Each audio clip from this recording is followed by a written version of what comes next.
pour l'horizon temporel de 2020. La Suisse a reconnu cet objectif chiffré par le GIEC dans la poursuite de l'objectif de la Convention cadre des Nations Unies sur le changement climatique. Mais néanmoins, dans sa législation interne, on est resté à cet objectif de 20% par rapport au cadre de référence de 1990, avec un petit tour de passe-passe qui consistait à donner au Conseil fédéral, au gouvernement, donc, la compétence par voie d'ordonnance d'élever cet objectif pour le faire passer à 25%, voire davantage. Je vous le donne en mille, le gouvernement n'a jamais fait usage de cette prérogative, si bien qu'on en est aujourd'hui, je vous dirai dans un instant pourquoi, toujours à cette situation sur le plan du droit interne, avec une législation suisse qui en est restée à cet objectif de 20% de réduction, contrairement aux préconisations, aux recommandations internationales. Donc, vous avez ici le rappel de ce que constitue maintenant de façon assez largement admise, je crois qu'on peut le dire, l'exigence du GIEC, donc une réduction de 25% à 40% pour l'horizon temporel 2020. Et je le disais il y a un instant, le gouvernement, lorsqu'il a présenté la dernière mouture de cette législation sur le CO2, c'était avant l'accord de Paris, mais les objectifs internationaux étaient déjà connus à cette époque, avait reconnu cet objectif, avait donc reconnu en toutes lettres dans son message au Parlement qu'il fallait un objectif de réduction de 25% des gaz à effet de serre. Et c'est donc suite à ces débats que le Parlement, en toute connaissance de cause, a décidé de ne pas monter jusqu'à 25%, d'en rester à 20% d'objectifs de réduction, en conférant au gouvernement la possibilité d'être plus ambitieux, ce que le gouvernement n'a jamais fait. Alors, bien sûr, cette législation était destinée à s'appliquer jusqu'à 2020. Il s'agissait de la période de référence jusqu'à 2020. Il a donc fallu procéder à une révision et c'est là que les choses se sont encore gâtées, puisque dans la révision de cette législation sur le CO2, les formulations envisagées dans cet avant-projet qui a été mis en route en 2018, les formulations retenues n'étaient déjà pas en elles-mêmes conformes à l'accord de Paris quant à l'objectif nettement en dessous de 2 degrés, voire 1,5 degré, et avec des objectifs de réduction chiffrés qui, eux aussi, n'étaient pas en phase avec les préconisations du GIEC. Je vous ai fait ici le bref rappel, je ne m'attarde pas sur ces questions. Et évidemment, la cerise sur le gâteau dans tout ceci, c'est que cette révision de loi, pour insuffisante qu'elle était, a tout de même passé au Parlement, elle a été adoptée, elle a même été quelque peu améliorée, sauf que dans le contexte pittoresque de la démocratie helvétique, elle a été contestée par le biais d'un référendum populaire, donc cette institution suisse qui permet à 50 000 citoyens, citoyennes de demander une consultation du peuple suite à l'adoption d'une loi par le Parlement. Vous l'avez ici, donc les objectifs et les formulations du projet de loi ont été quelque peu améliorés au Parlement, mais le référendum a été saisi sur impulsion du premier parti de Suisse, l'Union démocratique du centre, qui porte assez mal son nom car il s'agit d'un parti situé à la droite de l'échiquier politique. Et coup de théâtre, en juin 2021, donc c'est tout frais, il y a de cela 4 mois, la population suisse a refusé à une très courte majorité ce projet de révision de la loi sur le CO2, si bien qu'on se retrouve aujourd'hui dans une situation où, pour résumer, les objectifs pour 2020 étaient insuffisants et n'ont pas été atteints. Donc, il y avait un problème au plan légal et dans la mise en œuvre également un second problème en ce sens que les objectifs fixés n'ont pas été atteints. Et puis, pour la période post-2020, on se trouve dans une situation où la Suisse actuellement n'a pas d'objectif mesurable, n'a pas d'objectif de réduction de CO2, de gaz à effet de serre. On pourrait dire donc, sans avoir fait des longues études de droit du climat, que le cadre législatif suisse est pour le moins déficient, pour ne pas dire catastrophique, réellement, ici, on est dans une impasse disons, les reproches sur le fond que l'on peut adresser aux autorités helvétiques sont assez aisément compréhensibles au vu de la démonstration que vous avez pu voir dans les diapositives précédentes. Voilà pour le contexte. Le contexte qui, je l'espère, je n'ai pas été trop expéditif, pour le contexte qui, je l'espère, vous a convaincu disons, d'une carence assez flagrante dans le dispositif suisse de lutte contre les dérèglements climatiques. Alors, nous en venons maintenant à l'affaire qui nous occupe.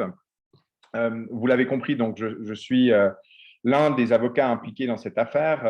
Pour être tout à fait complet et pour rendre à César ce qui est à César, ce sont une consoeur et un confrère à Zurich qui ont piloté l'affaire de façon plus étroite que moi, puisque la procédure s'est déroulée en allemand devant les juridictions nationales. Mais évidemment, vu l'ampleur du débat et du litige, nous avons constitué une assez grosse équipe d'avocats derrière cette requête. Alors, de quoi s'agit-il? Nous avons réfléchi, et cela date de quelques années déjà, nous avons réfléchi à une manière de nous adresser à la Confédération, de nous ouvrir la porte des tribunaux, une manière qui permettrait, c'était notre espoir bien sûr, de mettre le doigt sur les manquements qui étaient à l'époque moins graves que ce qu'ils ne sont aujourd'hui, mais qui existaient déjà, et qui pourraient faire dire à un tribunal que cela constitue une violation du droit constitutionnel interne et du droit supérieur, en l'occurrence des droits de l'homme, justiciable donc de la CEDH. Avec une mention, un avertissement important ici, la Suisse, autre bizarrerie du système constitutionnel suisse, la Suisse ne connaît pas de contrôle de constitutionnalité des lois fédérales. C'est quelque chose de très particulier pour les constitutionnalistes de la plupart des pays qui nous entourent. En clair, cela signifie que le Parlement peut, en toute connaissance de cause et en toute impunité, décider de violer frontalement la Constitution, donc de ne pas respecter une injonction constitutionnelle. Et les tribunaux suisses, en particulier le tribunal fédéral, qui est l'instance judiciaire suprême, n'ont pas la possibilité de critiquer une telle loi fédérale. Les tribunaux suisses sont condamnés à l'appliquer, même si elle est manifestement contraire à la Constitution. Il y a quelques exemples assez éloquents, assez spectaculaires dans l'histoire constitutionnelle suisse. Je ne m'attarde pas ici, mais évidemment, c'est une bizarrerie qui a joué toute son importance ici, puisque nous avons eu un écueil de taille à affronter, à savoir le fait qu'il n'était pas possible d'argumenter simplement que la loi sur le CO2 que je vous ai présentée il y a un instant était contraire à la Constitution, aux différents principes en matière de justice environnementale que la Constitution contient. Il a donc fallu, dès le début, construire une argumentation un peu alambiquée qui s'appuie bien sûr sur les droits de l'homme et qui consiste à dire que l'acte attaquable que nous critiquions, ce sont en quelque sorte tous les actes en amont et en aval de la législation sur le CO2. Donc, la préparation de la révision, ce que les autorités ont fait, les études utilisées, les démarches de préparation de la législation, et ensuite la mise en œuvre de cette législation par voie d'ordonnance dans les cantons, donc aux échelons inférieurs de la collectivité publique helvétique.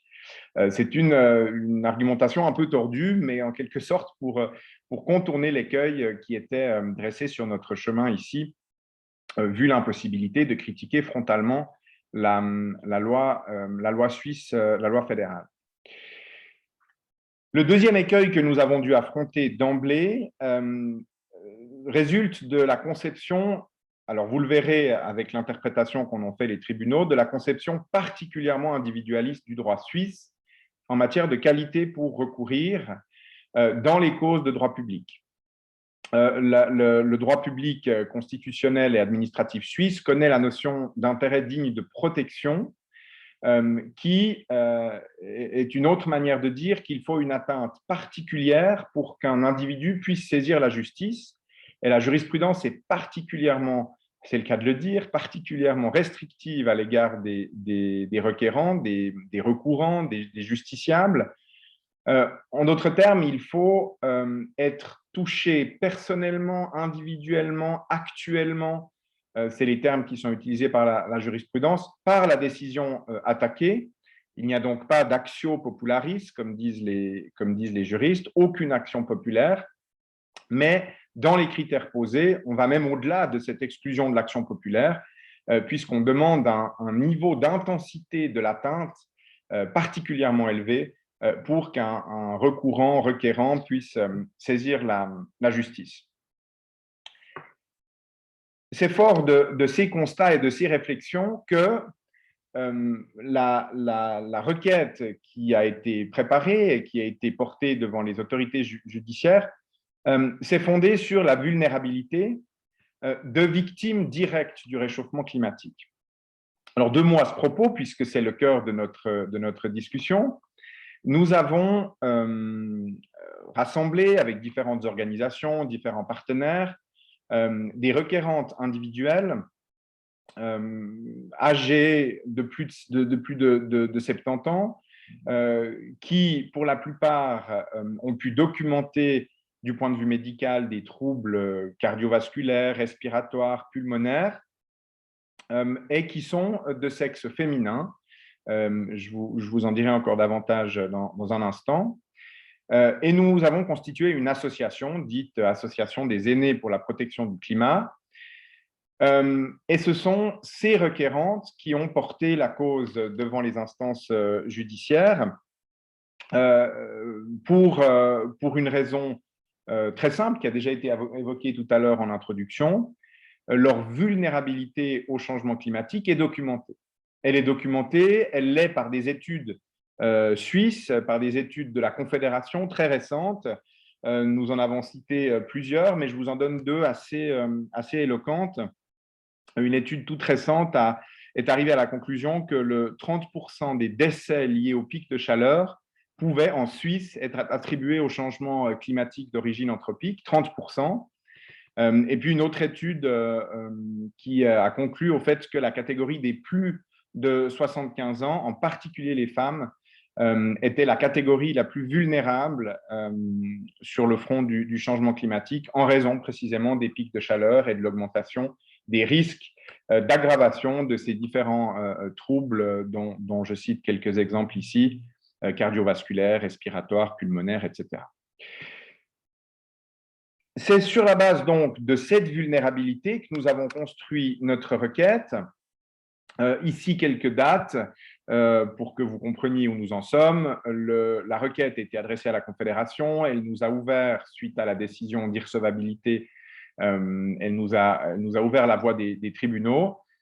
Vous pouvez constater ici que sur le plan interne, le fond de l'affaire n'a jamais été examiné par les tribunaux internes qui en sont restés à la seule question de la qualité pour recourir, de la qualité de victime, dirons-nous plus tard pour la CEDH, on y vient dans un instant, si bien que les choses sont allées relativement vite, chaque instance refusant d'entrer en matière sur le fond. Et nous pensons évidemment que si l'examen avait été fait sur le fond, les tribunaux auraient eu de la peine à dire autre chose que de conclure à la violation par la Suisse de ses obligations en matière climatique. Mais toujours est-il que cet examen sur le fond n'a jamais eu lieu par le biais de ces différentes décisions d'irrecevabilité. Un mot pour illustrer de façon éclatante, me semble-t-il, le propos de tout à l'heure sur cette conception du droit de l'homme, des droits de l'homme très individualiste, et que les tribunaux internes ici ont poussé à l'excès de façon un peu caricaturale, me semble-t-il. Les premières instances, donc la Confédération elle-même, l'administration, puis ensuite la première instance saisie, ont tenu le raisonnement très simple suivant. Elles ont dit, bon, vous nous êtes sympathiques, les aînés, c'est vrai, on reconnaît que vous êtes probablement une catégorie de la population, vous les requérantes, plus touchées que les autres catégories de la population. En revanche, vous, mesdames qui êtes devant nous aujourd'hui, vous n'êtes pas plus touchées que les autres femmes de la même catégorie dans la population qui ont le même profil que vous. Alors, je le dis toujours de façon un peu provocatrice, mais ça revient à dire, mesdames, vous êtes dans la merde, mais d'autres personnes sont tout autant dans la merde que vous, donc au fond, circuler, il n'y a rien à voir. Alors évidemment, cette réponse, je la présente ici de façon un peu sardonique, bien sûr, mais elle est tout de même assez discutable, pour dire le moins, et elle s'appuie sur, au fond, un examen qui n'a à aucun moment pris le temps de procéder à une critique ou à une remise en question des raisonnements sous-jacents au titre des particularités de la question climatique. On y reviendra encore dans un instant. Et puis alors, ce qui était intéressant, c'est que lorsque le tribunal fédéral a été saisi, il a probablement réalisé que l'argumentation des premières instances était pauvre, était discutable. Alors il s'est dit, je vais changer mon fusil d'épaule. Il a rendu une décision analogue, mais il a procédé à une substitution de motifs. Donc il a retenu un autre argument dont je vous cite ici un extrait qui est à mon sens tout aussi absurde que le premier argument, mais absurde d'une autre manière.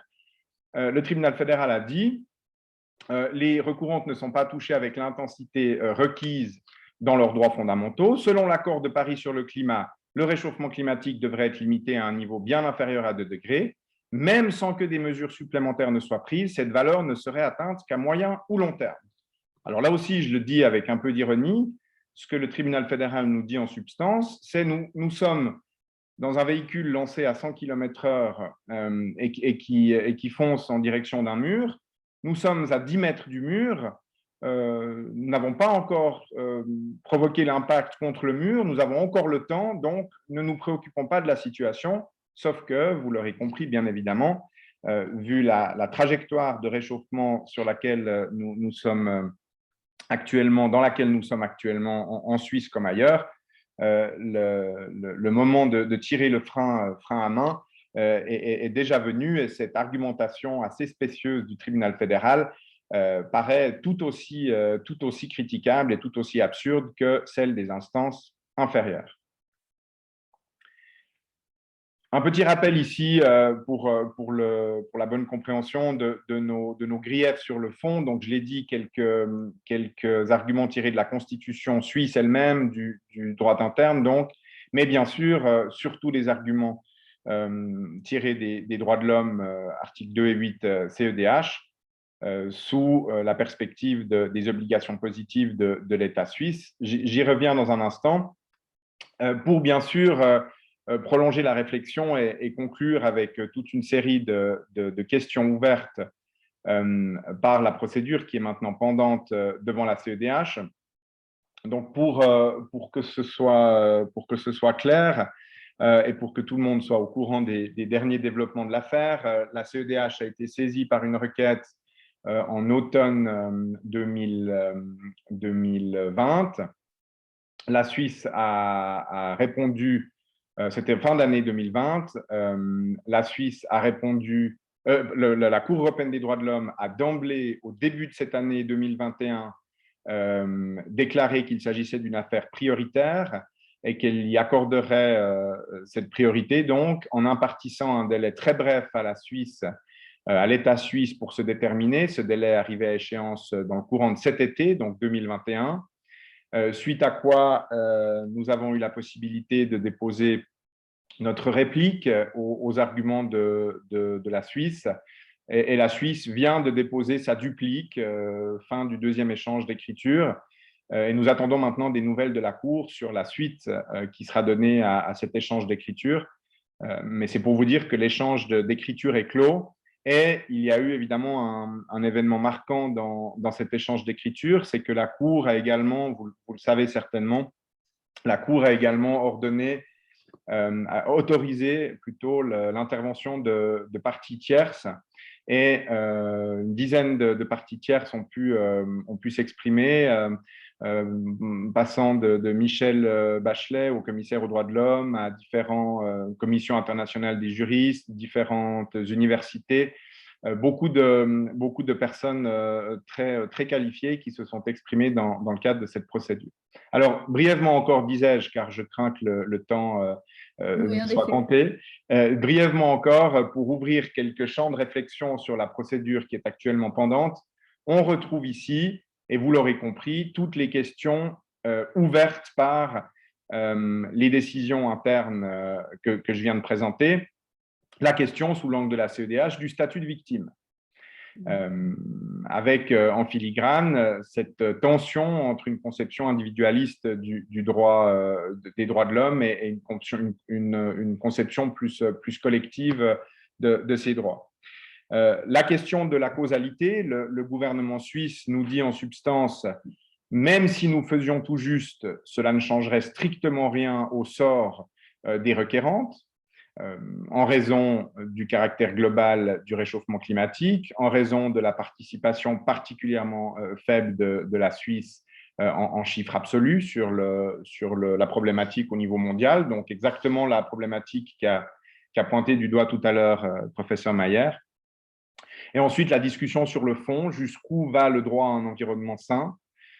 Est-ce que ce droit doit être interprété différemment, de façon moins localisée, de façon moins particulière dans le contexte du réchauffement climatique?